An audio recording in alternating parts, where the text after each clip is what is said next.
What's up, guys? Welcome back to a brand new video. And today, I just wanted to show.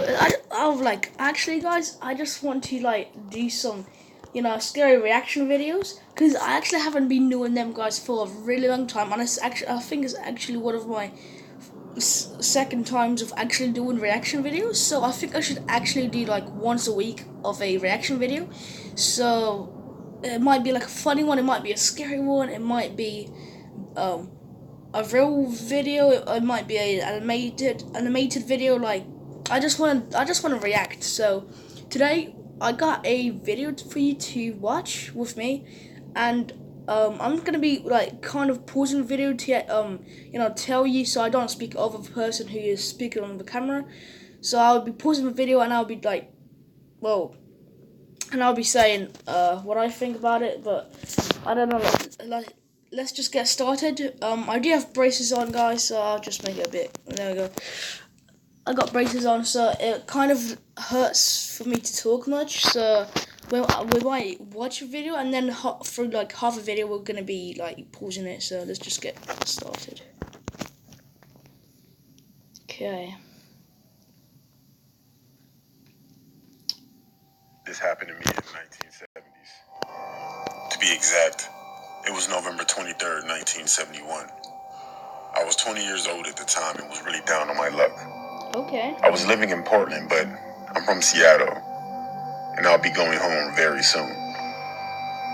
I had lost my job and was about to be evicted from my apartment because I couldn't pay the rent. I will be flying back home to stay with my parents until I could find a new job or somehow get the money for my apartment, which would be very unlikely. I had one night left in my apartment before leaving. I didn't feel like staying home, so I decided to go for a walk and have a drink in a bar. On my way to the bar, I stopped at a convenience store and purchased a lottery ticket. I walked down the street and entered a nearby bar, where I ordered myself a beer. Not long after that, a man came inside and sat next to me and ordered a drink. We got to talking about life and just general conversation when he mentioned he was going to a flight the next day to Seattle. I laughed and asked him, "Wait, flight 305? He laughed and said, "Yeah, that's the one." He asked me why I was heading there. I told him I had money troubles, and coincidentally, he said the same thing. He seemed like a nice guy. We talked for about another hour before he decided. Okay, right. So they got money problems. Alright, this is actually kind of creepy, right? So imagine you go to a local bar, and you talk to this person, and he's going to the same place as you going there, and on the same flight. So it's not really that creepy, but let's see what happens next. To call it a night. Unfortunately, I never caught his name. I was about to leave the bar myself shortly after that when I heard over the TV that the lottery numbers would be announced. I decided to stay and check if I had won. Why not? And would you believe it? I won $15,000. Lucky. Of course, I was beyond belief with shock. And of course, I wouldn't need to go back home because I had money now. The next day, I saw something on the news that a flight had been hijacked and the plane was being held at ransom. It was the same flight I was going to be on. And I couldn't believe it, but the sketch of the guy they described who took the flight hostage was the exact same man I had been talking to in the bar. Oh my God. He used the name D.B. Cooper. If you didn't know, he threatened to explode the plane with a bomb unless he got $200,000. Terrorist. Which he did, then jumped out of the plane with the money and parachute and was never seen again. I didn't know why, but I never said anything to anyone. Even if I could, it's not like I knew his real name. It was such a scary coincidence that the only thing that stopped me It is scary. was the reason why I was in that predicament anyway. I needed money, and then I got some. It's strange how everything works out in life.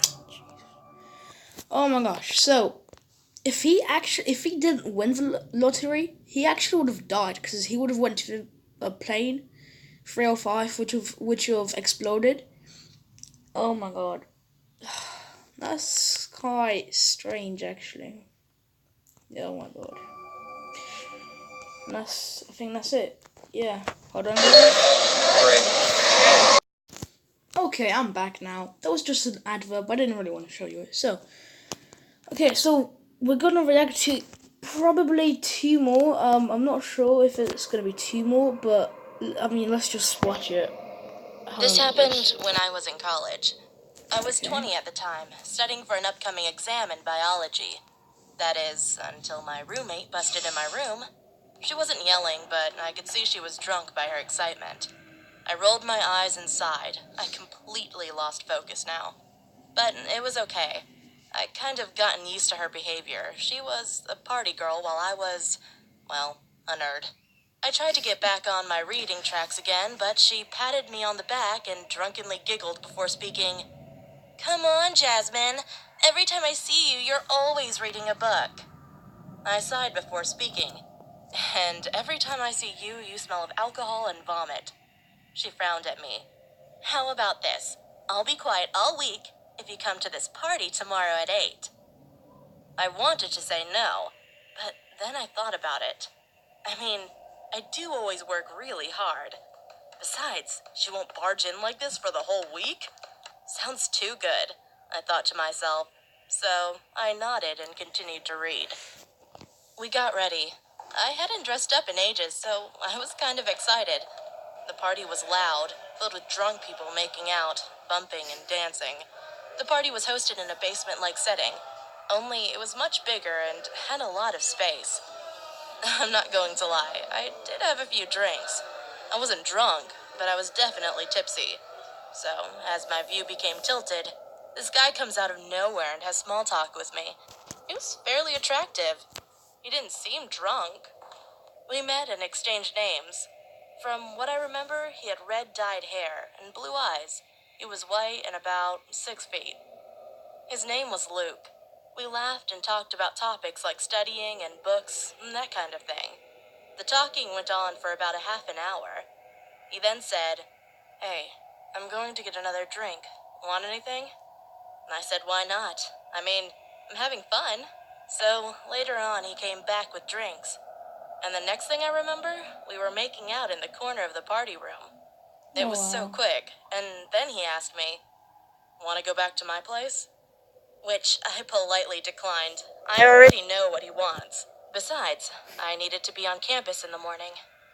Come on, I promise it will be fun. I remember that he kept on trying to get me to go, but he gave up after I made it clear I wasn't interested in going to his place. He rolled his eyes angrily and gave me a paper with a number on it. Fine. If you change your mind, give me a call. He leaned close to me and whispered against my ear. Then he walked out, and the rest of the night was a complete blank. The next day, I woke up inside my college bedroom, on my bed, next to my roommate snoring on her bed as well. As I got up to shower, a paper fell out of my pocket. It was the number, which made me remember that guy. But I had more important things now. I showered then and went to study. I remember reading my book when all of a sudden I felt dizzy. Then I woke up in the bed with police officers and nurses talking next to me. Turns out I had this dangerous allergic reaction that could only be caused from saliva or any bodily fluids that had come from decaying or rotting flesh. Which, to my surprise, was weird. I hadn't been kissing anyone, let alone ate anything raw. Then I remembered the guy. I told the police about the guy at the party and gave them the number he gave me. A few weeks passed and my allergies went down, so I could live my life normally. I just finished my test when my phone rang. I answered it, and it was the police. Turns out the guy from the party had 2 dead, decaying women's bodies inside his apartment that he ate. They must have been there for months. My heart dropped. The thought that I made out with someone who ate human flesh, or even worse, was what if I had agreed to come to his place? I may have been one of those bodies. Oh my god, that is just disgusting right now. That is disgusting. Oh, come on, I just want to pause it. Yeah, guys, be careful. All I can say, be careful. Don't go somewhere you don't know, don't, you know, don't go to places where you don't know where, yeah. Oh, my teeth really hurts. Yeah, comment down below, guys, if you have braces, and give me some suggestions which I could do. Cause how like I did take some pain reliefs and all that. Next week I will be going back to Cambridge to tighten my braces up, because you know my teeth are bending, so they're bending, and I need to make it more tighter so they bend more. So yeah, I don't know, maybe one more video, guys, and yeah,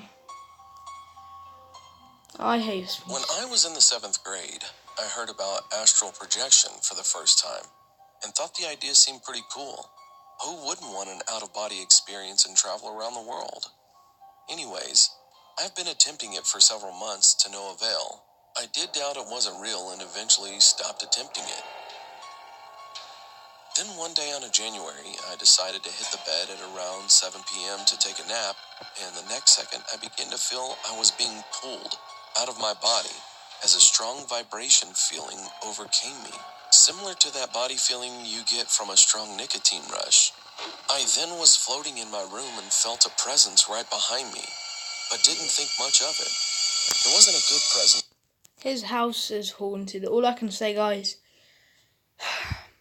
his house is haunted, alright? If you feel presence, if you feel any negativity, your house is haunted. You better take holy water and spray it. It's more of a demonic one. Despite there being my family in the home awake, I didn't see anyone there, and only the light that illuminated the stairway was on. Everything also had a blue tint to it, and I could see clearly in the dark. I He's had a to swim ghost. through the air to be able to move, and went through my door and swam my way downstairs.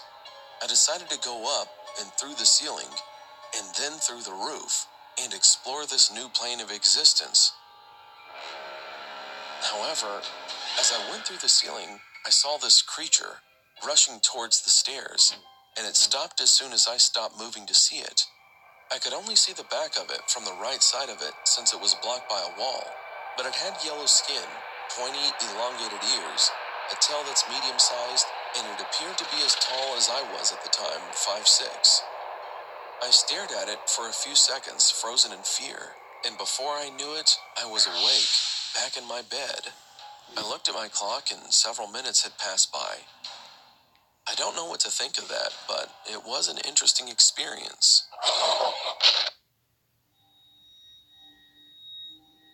What just happened? When I was 8 years old, I didn't have any.